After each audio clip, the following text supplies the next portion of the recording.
It was always understood in the office, Mr. Harrison's door was basically a black hole. Ideas went in, careers didn't come out. My supervisor, Carol, made that abundantly clear. "Don't even think about it, Mark," she'd said, a smirk playing on her lips. "He doesn't have time for junior staff with harebrained schemes." My project, Project Phoenix, wasn't harebrained, though. It was the solution to the company's declining sales in the youth market. I'd spent months researching, compiling data, and crafting a presentation that I knew could impress even the toughest critic. Carol, however, was a brick wall. She controlled access to Mr. Harrison, and she clearly wasn't going to let me near him. I started small, trying to get her to even look at the data. No luck. She would always find some reason or the other to stop me at the door. "He's in a meeting," or "he's leaving for the day."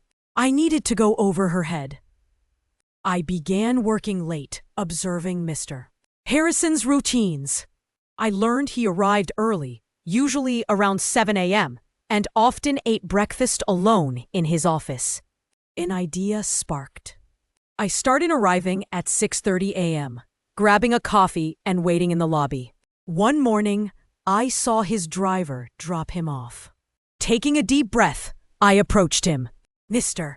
Harrison, I know you're busy, but I have an idea that could significantly improve our sales numbers. Could I have just 5 minutes of your time?" He looked surprised, then slightly annoyed. But something in my eyes, maybe desperation or sheer determination, made him pause. "5 minutes," he grumbled, gesturing towards his office. Carol nearly choked when she saw me walk past her desk, following Mr. Harrison. Inside the office, I laid out my proposal, the data projected on the large screen behind him. He listened intently, occasionally asking sharp, pointed questions. The 5 minutes stretched into 15, then 30.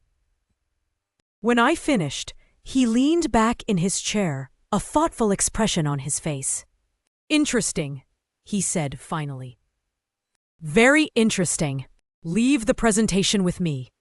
I walked out of his office, past a dumbfounded Carol. I had done it. I had gotten my foot in the door. A week later, Project Phoenix was greenlit. I received a promotion and a bonus. Carol, however, was transferred to another department. It seemed like a perfect victory. But I soon realized something was amiss. The company started acting strangely. Some of my team were transferred to different departments. Turns out, Carol had some friends in high places, and they were looking for someone to punish after I exposed her inability to do her job.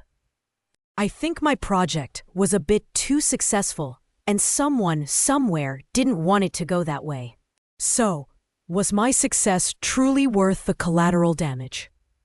That's something I'm still trying to figure out.